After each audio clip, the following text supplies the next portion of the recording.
The system that makes you unstoppable. There's a type of person that makes others uncomfortable. Not because they're louder, not because they're smarter, not because they got lucky, but because they simply never stop. While everyone else is negotiating with themselves, they're already on month 3.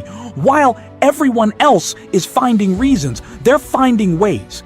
And you know what people say about them? Something's wrong with him. That's not healthy. He's obsessed. But here's the truth. They just know something you don't yet. Today I'm going to show you a principle that's over 1,000 years old, used by Japanese monks, confirmed by modern neuroscience. And once you understand it, you will never quit on the 3rd week again. But first, subscribe and tell me in the comments, what habit do you want to make unbreakable? You'll understand why that matters in a moment. Meet Daniel, 28 years old, smart, good career, ambitious. One problem, he was a professional starter. Gym, first 2 weeks, incredible. 3rd week, too tired after work.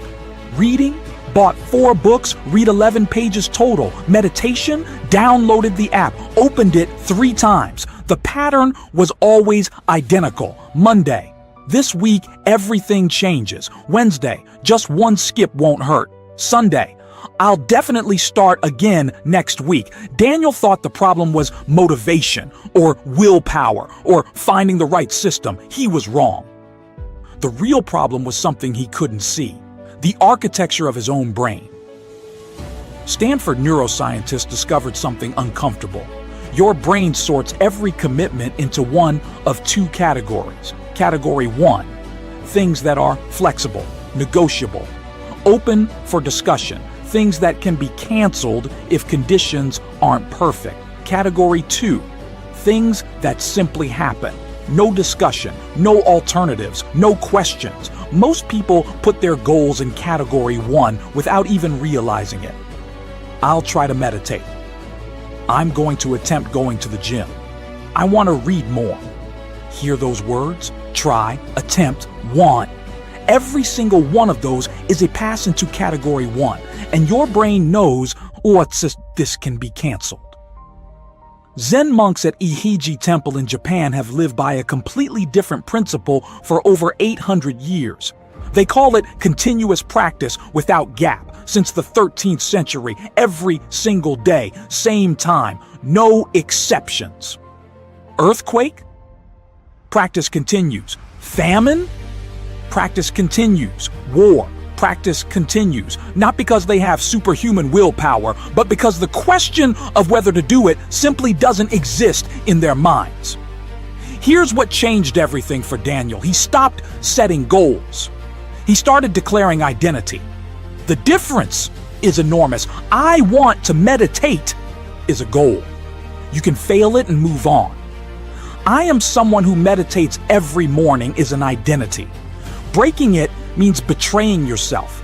He wrote by hand on paper, I meditate 20 minutes every day at 5:30 a.m., 90 consecutive days, starting today. Signed it, posted it publicly, said it out loud to 3 people he respected. His girlfriend said, "Are you serious right now?" His coworkers smirked. "We'll see." Perfect. Now he had fuel. Every morning when he wanted to stay in bed, he thought about every single face waiting for him to quit again. The public declaration made giving up more expensive than continuing. But social pressure was only half the equation. Daniel still had one invisible enemy draining him every single day. The question, when am I actually going to do this? Morning or evening? Before breakfast or after? Now or in an hour? Harvard research shows that every decision, even a tiny one, consumes the same mental resource you need for discipline. You are literally spending your willpower deciding when to be disciplined instead of just being disciplined. The solution is simple and ruthless. Fix time. Forever. Not usually in the morning. Not I try for 6 a.m., but 5:30. Every day. Done. Week 1 is war. Your body fights every morning. That's completely normal. You're breaking an old pattern and building a new one. It resists. Week 2. Your body starts waking up 1 minute before the alarm. By week 3, your feet touch the floor before your conscious mind even turns on. You can't argue with a constant. But Daniel found a new loophole. Time was fixed. But what he did, different every day. Today I'll meditate longer. Tomorrow I'll read instead. Maybe some push-ups after. The brain is a genius negotiator. Close one door, it finds another. This is exactly why monk practice isn't just fixed in time. It's identical in content, same sequence, same order, every single day.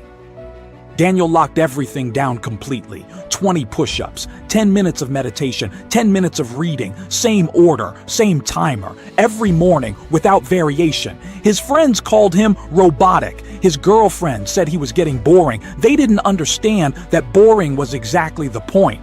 Week 3, fool. His mind screamed for variety. This is stupid. You're not a machine. Change it up. Week 4, the voice got quieter. Week 6, he was halfway through his push-ups before he even realized he'd started. MIT researchers who study behavioral automatization found that when you repeat an action in the same context for around 66 days, a deeper part of your brain takes over completely. You stop deciding to do it. You simply do it. Then day 38 arrived, the flu. Day 43, a work trip. Airport at 4 a.m. Meetings all day. No gym at the hotel. This is where everyone quits. This is where you quit before, because you tell yourself, if I can't do it perfectly, why do it at all? That thinking has destroyed more consistency than laziness ever could. A river never stops flowing. During a drought, it becomes a trickle, but it never stops. The moment it stops, it's no longer a river. It's just a memory of where water used to be. Your practice is the same. The moment you create a gap, you're no longer someone who practices, you're someone who used to practice. Daniel did push-ups in the airport bathroom. People stared. He meditated in the Uber. He read on the plane. Nothing was perfect. Everything maintained momentum. But there was still one final problem. Unexpected obstacles. Your kid gets sick. Your car breaks down. Your boss keeps you 3 hours late. These kill consistency because in that moment of chaos, exhausted, stressed, overwhelmed, you make the decision with zero mental energy left. And with zero mental energy, you always choose the easiest path. The obstacle wins every time, not because you're weak, but because you're making a new decision under pressure. Zen monasteries have operated for centuries without missing a single day. Through earthquakes, wars, floods. How? They don't make decisions when obstacles appear. The answer already exists. If the meditation hall floods, they move to the dining hall. If it's raining, they go to the courtyard. No discussion, no meeting. The bell rings. The response is automatic. Daniel wrote down every obstacle that had ever broken his consistency before and pre-solved every single one. Sick? 5 push-ups, 3 minutes of meditation, 1 paragraph of reading. Traveling? Hotel room floor, phone timer, Kindle app. Guests staying over? Bathroom? Silent. 5 a.m. Done before anyone wakes up. When X happens, I do Y. No thinking, no negotiating, just execution. A Yale behavioral psychologist who has spent 20 years studying decision-making found that when you pre-decide your actions, you remove decision fatigue from the critical moment entirely. Your willpower stays completely intact. Not to decide, but to execute. Day 90. Daniel completed 90 consecutive days without a single gap, but something deeper had happened than just a streak. His co-workers told him he seemed different. Old friends said he was becoming intense. Someone actually told him his level of consistency wasn't normal, that healthy people need balance. His response? Good. Because here's what nobody tells you about this level of discipline. When your consistency makes others uncomfortable, you're finally operating at the right level. Your existence becomes proof that everything they call impossible is actually just uncomfortable. That's why they'll call you obsessive. That's why they'll say you need to relax. They need you to slow down so they can feel better about standing still. But you're not doing this for them. You're doing it because you've discovered the real secret. Consistency isn't about doing something every day. It's about becoming someone who simply cannot do it any other way.